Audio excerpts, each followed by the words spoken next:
Tonight's DJNTV show is sponsored in part by Electro Voice, DJ Event Planner, ADJ,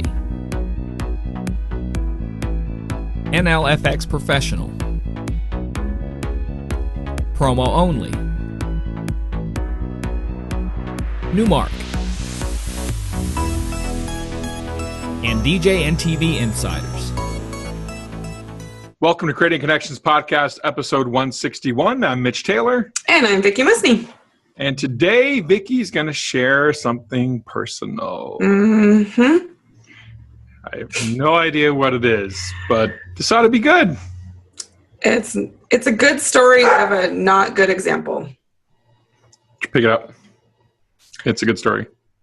It's a good story of a not good example. Uh-oh. More after the break. That was nice and easy.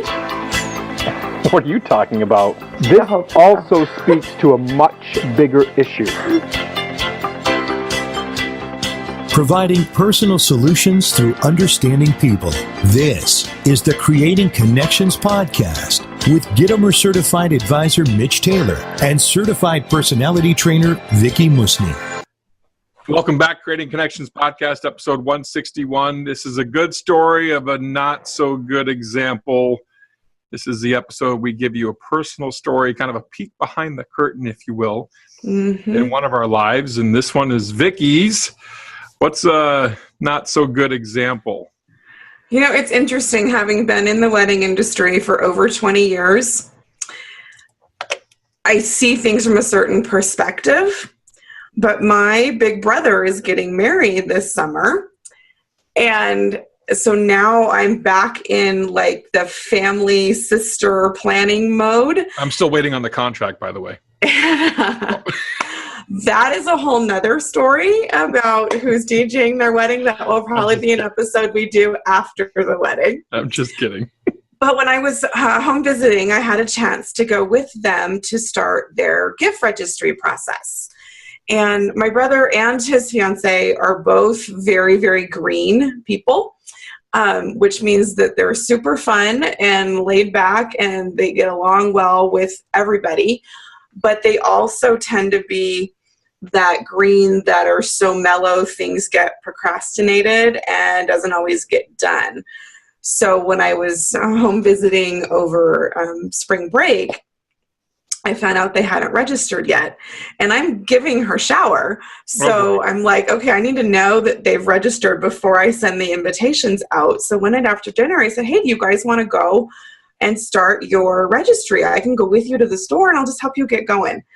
And so we drove over to Bed Bath & Beyond and checked in at the customer service desk, and they said, oh yeah, go out to down to the left and you'll find the fine dining area, and there's a counter there and someone will be there that will help you.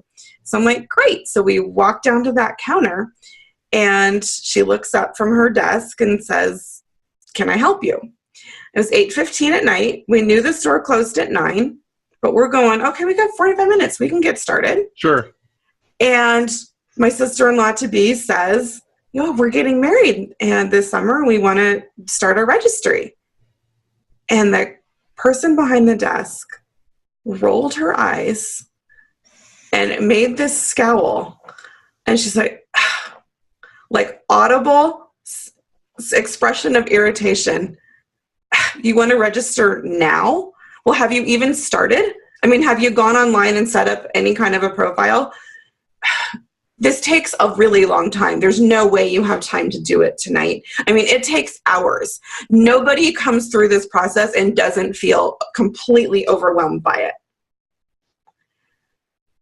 It was all I could do to not make fun of her right then and there. I mean, I was just shocked. I would have gone to a different store. Okay, but again, I've got the two people that I love that have procrastinated this for months. They're, weddings 2 months away, 2.5 months away at this point. And we're in a store that has everything that they need and products they love. So I'm trying so hard to not let one horrible salesperson make us have to start over. Because the store it's close to both of their homes. You know, it's a big chain. Anybody, anywhere that's from out of town can shop there. Their online stuff is, you know, readily available. Like, it's easy. But I was just shocked. And I'm like, how do you treat someone like that? Especially, right, you know, knowing that they're greens and they're already feeling overwhelmed. Like, but obviously she doesn't have any kind of sales training or personality training or anything. Right. But even like at a bare basics, like, I get that she didn't know them. She hadn't personality profiled them. She couldn't research. We were walking in. But how could you not just say, congratulations. Hey, it is kind of a long process, but we can definitely get started. Right. You know, like, the key in that situation is to say yes first. Oh my goodness. Yes, and, which is comedy training and improv training, if you will. I should say not comedy, but improv training. And but still, they have to start with yes. And it may take a little while. We can get started. Can you come back tomorrow to wrap up? Whatever the case may be. Yeah. So I finally had to convince my sister-in-law. She had set her purse down because they have like this high counter with stools, like bar type stools. She'd set her purse down to start having the conversation. And then when the woman said that, she picked it up and she was about to leave. Oh boy. And I looked at them and said, well, we're here. You know, let's stay for a little while. We have 45 minutes.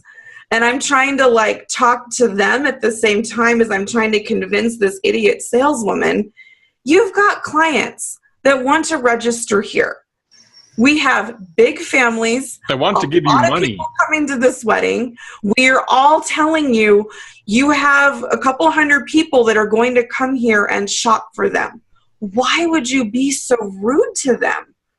Besides, this is my brother and his fiance who I love. Like, how dare you? The funny part of this to me is that my sister-in-law, her neighbor on her street is actually the store manager. So I decided to let them finish this process, but he will get a phone call from me at work. Interesting. I want to make it miserable for them. That was a plot twist process, I did not expect. I was like, when Peggy told me that later, I'm like, ooh, if you don't want to talk to your neighbor about it, I'll just call the office and ask for him by name now that I know his name and let him know about that experience. And I'm not trying to get anybody to lose their job, but I just want people to think like a human being.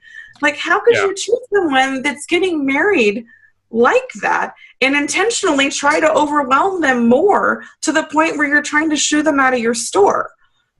Yeah. Not only is this a conversation in regards to yes and on the front end, if you will, on the sales side, on the customer service side, but it's also on the operations side.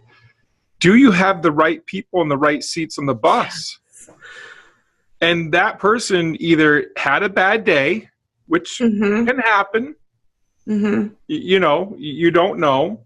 That can happen. And maybe they just weren't the right frame of mind. And that's okay. Sometimes we have to allow for people to be human. When you made the comment, you know, why you got to be so rude? I went, don't you know I'm human too? My head just went there. Yes, of course it did. Of course it did. So I'm a DJ, whatever. So from that standpoint, again, are they the right person in the seat on the bus, though? Are they the right person to be greeting customers, to be having that kind of personality, to be bright and cheery and sunny and happy and taking care of your clients? And I think she tried, Mitch, to come around and try to recover, but it was a long recovery after starting off that badly. And so when they finally finished setting up the online stuff and it got to the point where they could go walk around the store with the little scanner and like start scanning things, she actually said, well, do you want me to come with you? And my brother said yes. And I swear you could see the dagger looks that Peggy and I were shooting him, going, are you kidding me? You're going to let her come walk around with us? But then we got out on the floor. She was super knowledgeable. Like, she knew the products And she was able to educate them on the different knife sets and which kind of knives have better handles and which ones are going to be stronger. And she knew brands and materials. So that was very interesting. So she had the knowledge, but she needed personality training, frankly.